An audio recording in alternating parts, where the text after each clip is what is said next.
Penguin might just be the best show that I've seen all year. Now, I initially was not going to watch this show. It's about a side character from the Batman movie who wasn't bad, but I feel like I didn't need to see a whole show dedicated to them. And all the superhero slash villain spin-off shows as of late, especially so on Marvel's end, haven't exactly been hitting it out of the park. But when the Penguin actually was first released, I was hearing some really good things by word of mouth. I initially brushed it off, but you can only hear the phrase, "this show is really good," so many times before it really starts to spark your interest. So eventually, I decided to sit down and watch it, and wow, am I glad that I did. Cause like I said, this might just be my favorite show of the year. Now at first glance, you might expect this to be similar to all the other superhero slash supervillain spin-off shows we've been getting lately. Horribly written, completely uninteresting, unapologetic political messaging being shoved down the audience's throat. The Penguin is extremely well written, giving us a messy and complicated crime drama with tension that rises with each passing episode. A cast of characters that are very well fleshed out with distinct personalities and motivations. And extremely good world building for this version of Gotham, which really helps you get emotionally attached to the city. In short, the Penguin provides pretty much everything that I could have asked for a show like this. I'll start off by talking about each of the characters a little bit. Colin Farrell gives what is, in my opinion, the best performance he will probably ever give in his life. You completely lose sight of the fact that this is an actor playing this character and can only see the man that is Oswald. One thing that this show does very well is it establishes the premise and Oswald's ultimate goal for the rest of the season in the first scene. He wants to rise to the top of the mob hierarchy, but ultimately wants to be remembered as a good man that helped people and that people could rely on,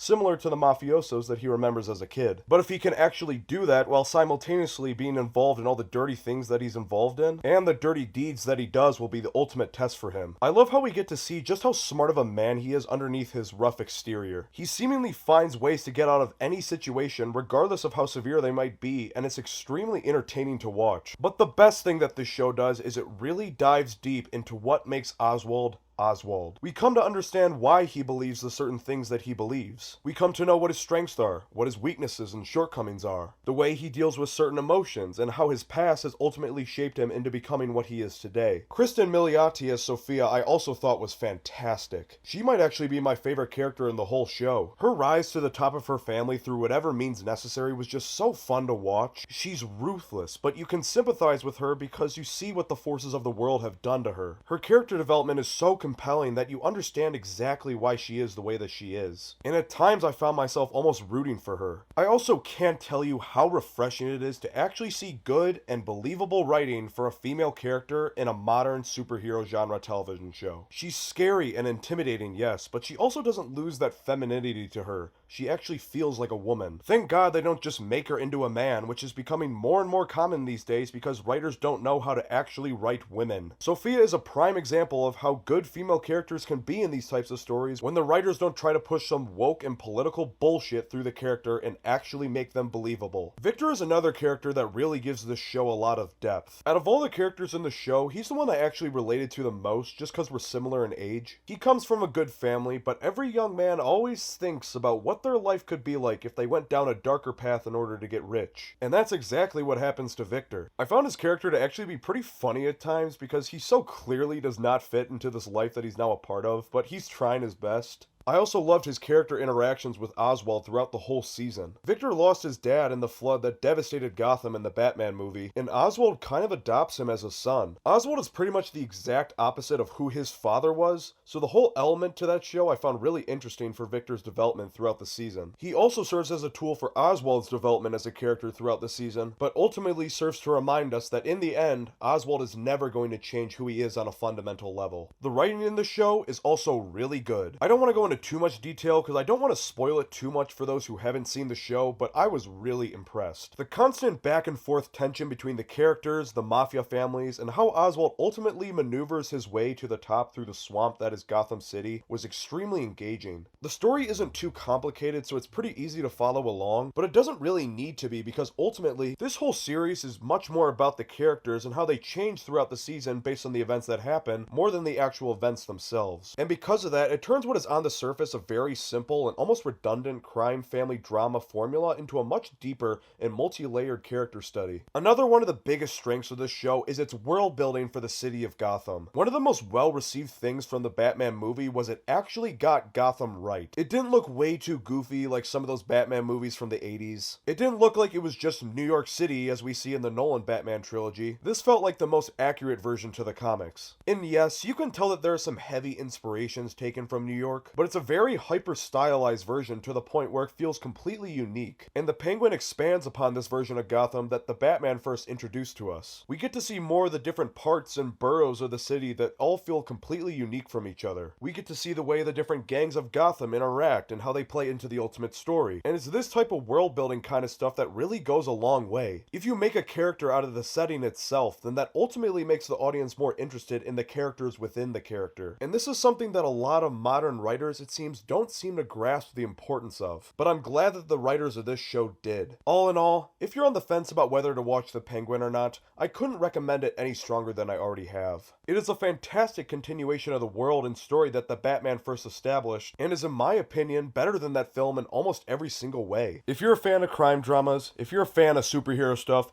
and you're a fan of Italian mafia films and shows, well, this is all 3 in 1. And trust me, you're gonna have a great time watching this.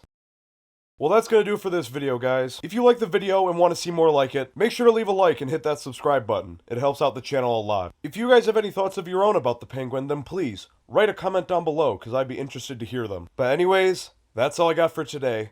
I'll see you guys in the next one.